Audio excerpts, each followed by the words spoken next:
What up, y'all? This is your boy, Mr. Downtown Ray Melo, and you're listening to the Entertainment Report on iHeartRadio for Friday, May 15th, 2015, delivering some of the major stories and trends going on in the world of entertainment and beyond. You can follow the show on Facebook or on Twitter, facebook.com/The Entertainment Report with Ray Melo, that's RAYMELO, or on Twitter at The Enter Report. You can listen to the show anytime you want on iHeartRadio. Just go to iHeart.com, search for The Entertainment Report, and it'll take you to the page. B.B. King, the last of the Southern-born blues musicians who defined modern electronic blues in the 1950s and would influence scores of rock and blues guitarists, has died. He was 89 years old. The Mississippi-born guitarist, who had suffered from type 2 diabetes for 2 decades, died peacefully in his sleep at 9:40 p.m. Thursday night at his home in Las Vegas, his attorney Brent Bryson told the Associated Press. In October, King fell ill during a show after being diagnosed with dehydration and exhaustion, canceled his concert tour, and never returned to touring.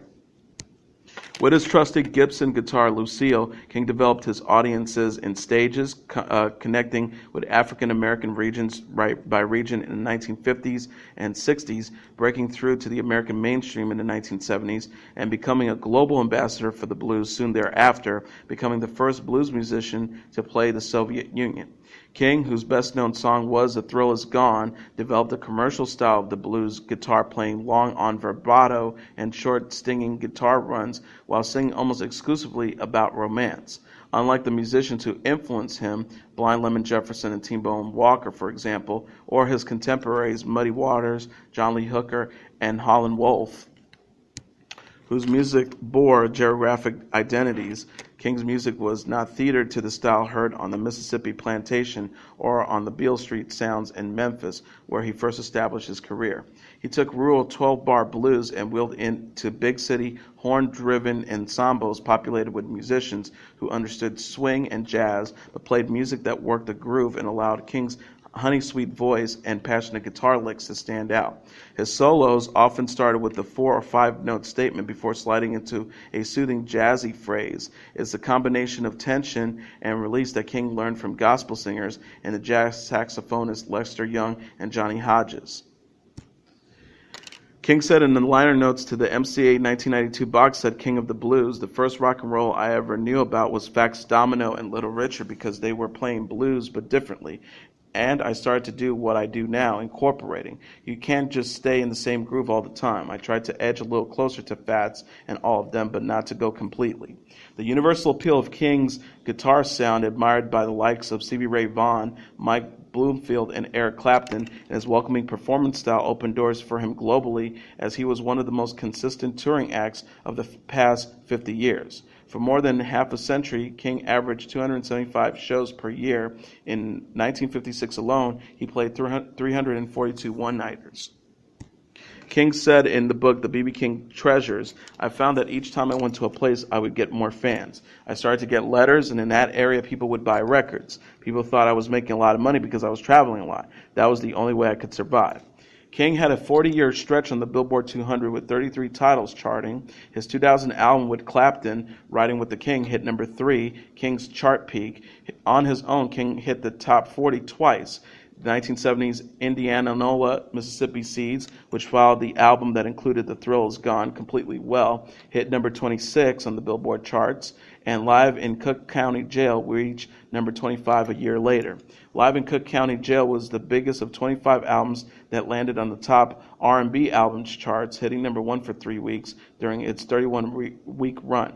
9 of King's albums hit number 1 on the Blues Albums chart. The last was Live at the Royal Albert Hall in 2011 and 2012.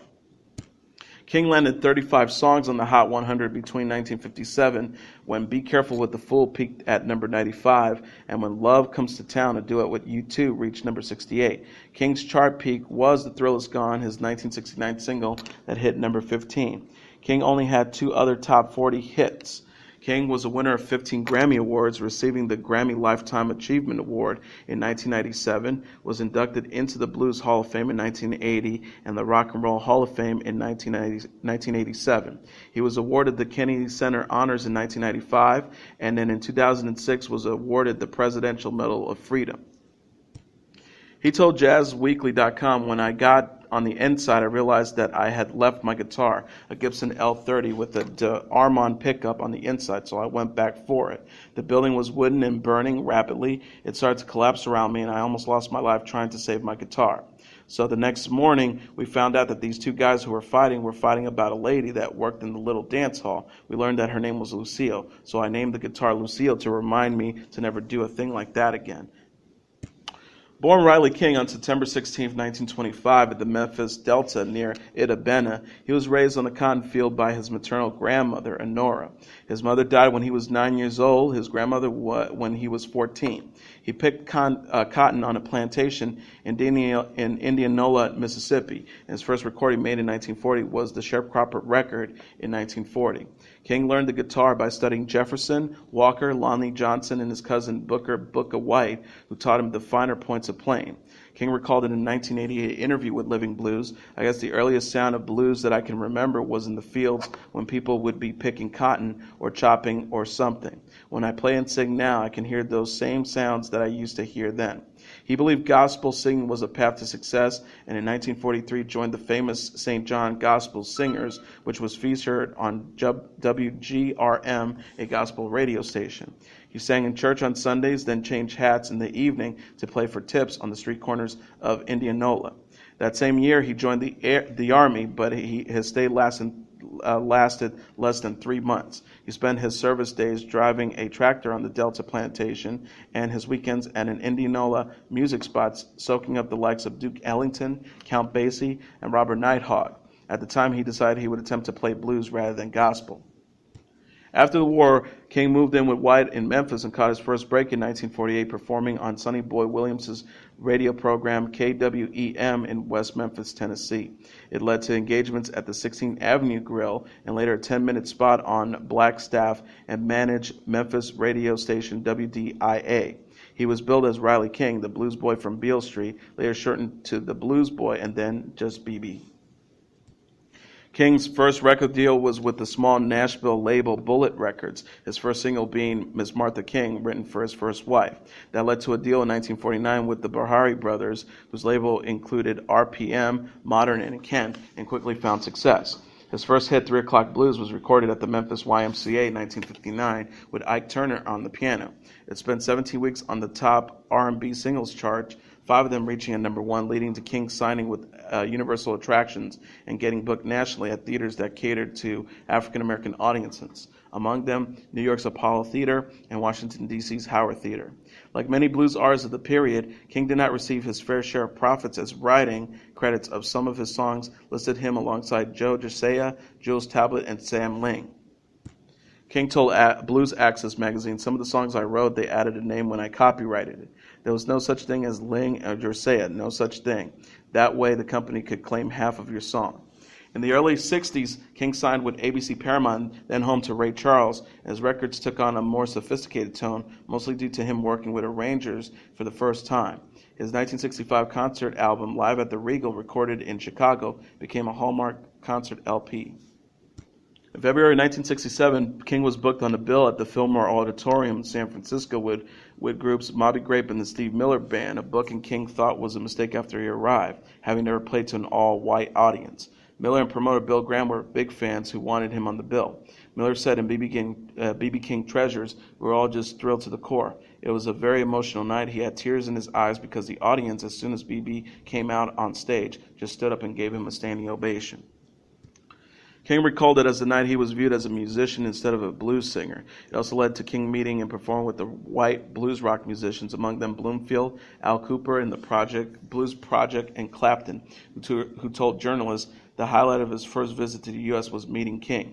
Sid Seidenberg, King's accountant, who became his manager in 1967, took control of the guitars of his career to get King ahead of the IRS, to which he owed $1 million. Seidenberg cut King's band in half to 5 pieces, got him signed with the Associated Booking Corporation, and got him booked into rock ballrooms and openings for the Rolling Stones, which led to appearances on The Tonight Show and The Ed Sullivan Show. In 1969, he scored his first big hit. King said in the liner notes of The King of the Blues, "I had been carrying The Thrill Is Gone around for 7 or 8 years, had tried it many times, but it would never come out like I wanted it."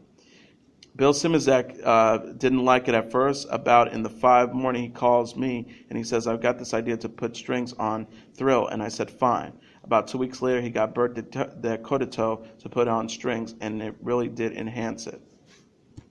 With the addition of a hit record, Sindberg was able to craft a unique path for King, book him in the white college concert markets and Las Vegas hotels, and get his music in commercials for brands such as AT&T, Northwest Airlines, and Wendy's. His highest charting studio album was 1970's Indianola, Mississippi Seeds, which was produced in a way to add to King's growing crossover appeal.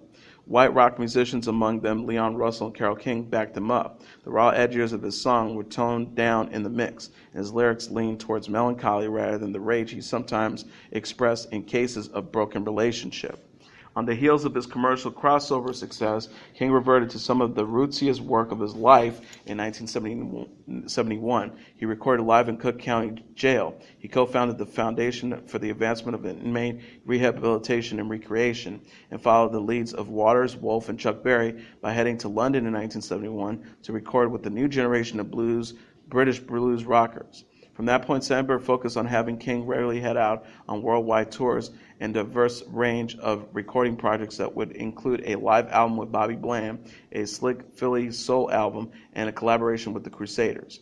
King told Billboard in 1974 that his crusade was to get greater recognition for older blues artists such as Buddy Guy, Lightning Hopkins, and Sleepy John Estes. He was host of a blues edition of the Midnight Special and said he had spoken with syndicators about creating a show that would include performers and talk segments with blues artists. He said, "There was a time when I was ashamed to be a blues singer, but today I'm exceptionally proud that I'm doing my part to preserve this art form." The TV show never came to fruition. King's recording career slowed in the 1980s, even as he was adding new countries to on-tour routes. U2 wrote "When Love Came to Town" for King when they released it in 1988 and featured it in the film Rattle and Hum. King had met Bono around the time the Joshua Tree was released and asked a U2 singer to write a song for him. Years later, they were in Fort Worth, Texas at the same time, and King visited the band to listen to the song they would eventually record in Los Angeles. It would go on to win MTV Video Music Award. In the 1990s, saw the creation of B.B. King Blues Clubs, starting in Memphis in 1991 and then Los Angeles in 1994. A third club opened in New York City in June of 2000. King's autobiography, Blues Around Me, written with David Ritz, was published in 1996. At that time, he had a resurgence as a recording artist, putting out 10 albums of new recordings between 1995 and 2008. During that time, he won 8 of his Grammy Awards, 5 of them in the Best Traditional Blues Album category. King was married twice, from 1942 to 1952 to Martha Lee Denton, and then from 1958 to 1966 to Sue Hall. He fathered 15 women with multiple women and had more than 50 grandkids. He said, "About 15 times a lady has said, 'It's either me or Lucille.' That's why I have 15 children by 15 women." When King received the Kennedy Center honors from President Bill Clinton, he said, "Anytime the most powerful man in the world takes 10 to 15 minutes to sit and talk to me, an old guy from Indianola, Mississippi, that's a memory imprinted in my head that forever will be there." Many of his fellow musicians and celebrities paid tribute to his death on social media. That included rapper Snoop Dogg, Ringo Starr, Bon Jovi guitarist Richie Sambora, and blues guitarist Buddy Guy, who often played with him. Ringo Starr tweeted, "God bless B.B. King, peace and love to his family, Ringo and Barbara." Richie Sambora wrote, "My friend and legend B.B. King passed. I'm so sad. He was so great to me. We've lost a king. My love and prayers to his family." Buddy Guy wrote, "This morning I've come to you with a heavy heart. B.B. King was the greatest guy I ever met. The tone he got out of that guitar, the way he shook his left wrist, the way he squeezed the strings, man, he came out with that, and it was all new to the whole guitar playing world. He could play so smooth he didn't have to put on a show. The way B.B. did it is the way we all do it now. He was my best friend and father to all of us. I'll miss you, B. I love you, and I promise I'll keep these damn blues alive. Rest well. All my love, Buddy." Country singer and guitarist Brad Paisley tweeted, "Sad to hear B.B. King has left us. I love collaborating with him, love his music and his spirit. He changed music forever. God bless him." Lee Brice wrote, "B.B. King, my heart just broke into a million pieces. Not enough space to describe my feelings of the man, legend, pure, real teacher." Kiss frontman Gene Simmons wrote, "Very sad. B.B. King, rest in peace." Comedian Orlando Jones wrote, "The beautiful thing about learning is nobody can take take it away from you. Actor Samuel L. Jackson wrote, playing a B.B. King song today and remembering him. Rest in peace, Mr. King, and thanks for all the great music. Guitar god Eric Clapton posted a video tribute on Facebook to the man he called a dear friend. He said, I want to thank him for all the inspiration and encouragement he gave me as a player over the years and the friendship we enjoyed. There is not a lot left to say because this music is almost a thing of the past now, and there are not many left who play it in the pure way that BB did. He was a beacon for all of us who love this kind of music, and I thank him from the bottom of my heart. Dire Straits frontman and guitarist Mark Knopfler said, B.B. King was an enormous influence on me and for countless others. I first heard him on the record live at the Regal at 15 and was struck by the sound and the emotion of his playing and singing and the effect of both on the audience. It was an honor to be part of B.B. King and Friends, his 80th birthday recording of duets. B.B. will always be in my heart. President Obama made a statement, the blues has lost its king and America has lost a legend. No one worked harder than BB. No one inspired more an upcoming artists. No one did more to spread the gospel of the blues. 3 years ago, Michelle and I hosted a blues concert at the White House. I hadn't expected that I'd be talking into singing a few lines of Sweet Home Chicago with BB by the end of the night, but that was the kind of effect he had and still does. He gets stuck in your head. He gets you moving. He gets you doing the things you probably shouldn't do, but will always be glad you did. BB may be gone, but that thrill will be with us forever. A statement from former President Bill Clinton, he said he was mourning the loss of the star. He said he was a brilliant guitarist, blues guitarist, and a kind, good man. I will always be grateful that twice I had the chance to play with him and that he received the Kennedy Center honors when I was president. While an American legend has gone to his greater rewards and the thrill of his gifts to us will never be gone, our thoughts and prayers are with his family and his legion of friends and fans. George Stephanopoulos apologized on air Friday for not disclosing his $75,000 in donations to the Clinton Foundation between 2012 and 2014. He said, I now believe directing personal donations to that foundation was a mistake. He said, making sure to note that he did it so for the right reasons, help to fight diseases like AIDS and protecting the environment. Stephanopoulos came under fire Thursday when it was revealed he donated to the Clinton Global Foundation without disclosing the fact to ABC or viewers before interviewing conservative author Peter Schweitzer, whose book Clinton Cash alleges shady financial deals coming out of the foundation. During that interview, Stephanopoulos grilled Schweitzer without disclosing that he himself had donated to the foundation. After conservatives pushed back against the ABC anchor on Thursday, including presidential candidate Rand Paul, who said Stephanopoulos should recluse himself from the moderating 2016 presidential debates, Stephanopoulos announced he would not moderate ABC's February debate among Republican candidates. Bill Cosby finally addressed a slew of rape allegations against him in an interview on Good Morning America Friday. He said, I have been in this business over 52 years and I have never seen anything like this. Reality is the situation and I can't speak. The 77-year-old comedian was on the show to talk about his partnership with the Black Belt Foundation after visiting high school students in Alabama on Thursday and Friday to speak about improving education in the state. When asked what he would tell the children about the onslaught of rape allegations waged against him, he seemed to dodge. I'm not sure that they will come like that. I think that many of them will say, well, you're a hypocrite. You say one thing, you say the other. Cosby said, my point is, listen to me carefully. I'm telling you where the road is at. When asked about his future, the Cosby Show star said, I really know about what I'm going to do tomorrow. I have tons of ideas to put on television about people and their love for each other. 37 women have come out against TV's Dr. Huxtable, accusing him of raping and drugging them. His lawyers have advised him not to speak publicly. Director Spike Lee is firing back at critics of his upcoming movie Chirac with gun blazing. The film about gun violence in Chicago, whose title merges the city name with Iraq, has been criticized by local politicians, including Mayor Raheem Emanuel, for allegedly likening the city to a war zone. In a news conference Thursday in Chicago, Lee defended the title as he stood next to residents holding photos of loved ones killed by gun violence. The Oscar-nominated director said, a lot of people have opinions about the so-called title of the film again who know nothing about the film. Wait until the movie comes out. You don't like it, but wait, see it first. He also added, this is not a joke, this is not a game, this is real life and death, and that's the way we're going to approach this. The movie is set to highlight the growing violence in Chicago, and Chirac is a slang term used by some to reference the city, which has been in the news for its shocking crimes. Lee insists he will give the film the proper treatment. He says, "People acting like you've never seen none of my films, like I just got pulled off the street. I've been doing this since 1986. As the Rap exclusively reported, Chirac is set to star Samuel L. Jackson, as well as Illinois native Jeremy Piven in Common. Kanye West had been previously linked to the film, but is no longer attached. Chicago-born Jennifer Hudson and John Cusack has also been added to the cast. Cusack, who was born in Evanston, joined Lee on Thursday. "I am 100% sure that the great city of Chicago can survive a film of conscience, just like it did Transformers," the actor said. He also added, "I love my city of Chicago, all of Chicago," he said, "and I would never do anything to hurt it. I'm very proud to be in this film." Cusack also fired at some of the city's politicians. He said, "Speaking personally, there was really no controversy around this film except for a bit of a manufactured political controversy. A few people say it's controversial and the press repeats it, but controversial to whom? Nobody that I'm talking to here."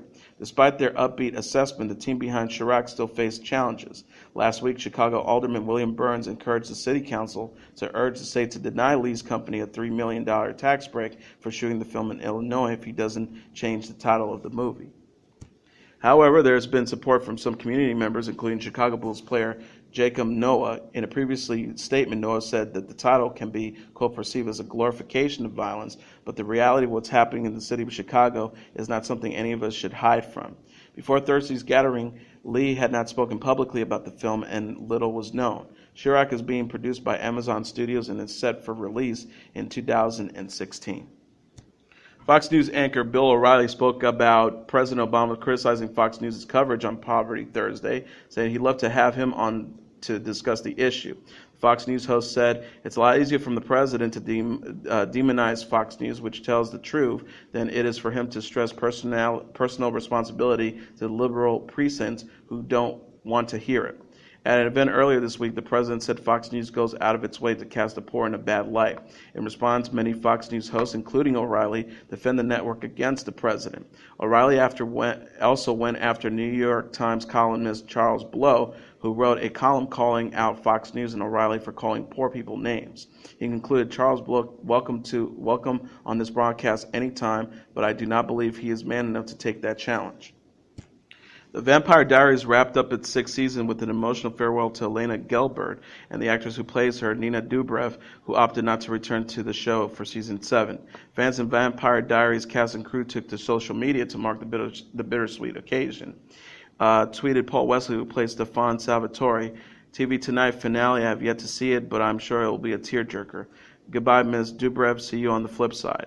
Showrunner Julie Plec, during an especially emotional moment of the episode, she tweeted, "So, like, now when the real crying starts. Series fans, these goodbyes were made for you too. Hashtag goodbye Elena, hashtag TVD for abbreviation for the Vampire Diaries." The hashtag goodbye Elena hashtag has trended for hours on Thursday before, during, and after the season finale that saw Dubrev's Elena leave Mystic Falls forever, leaving behind Salvatore brothers Stefan and Damon, played by Ian Schmorlehalder. Earlier in the day, the CW upfront presentation in New York, network president Mark Pedowitz revealed that the Elena-less season 7 will focus more centrally on Wesley and Somerhalder's characters, and even express hope that the show could carry on for more seasons. Writer and director Judd Apatow will kick off a 7-city train wreck comedy tour Thursday, featuring Amy Schumer, Dave Attell, Vanessa Bayer, Mike Birbiglia, Colin Quinn, and the director himself. Apatow tweeted, "Train wreck comedy tour in 7 cities for charity. No one knows about this yet. Get your tickets right now." The cities include Boston, New York, Toronto, Chicago, San Francisco, Seattle, and Los Angeles. Fans can buy tickets to one of the shows and donate for a chance to win, quote, a VIP experience at crowdrise.com. Dancing with the Stars champions Julianne and Derek Hugh took their sibling rivalry to the next level on Thursday's episode of Lip Sync Battle on Spike. Two-time Dancing with the Stars champion Julianne once again faced off against her 5-time champion brother, but this time in the lip sync realm.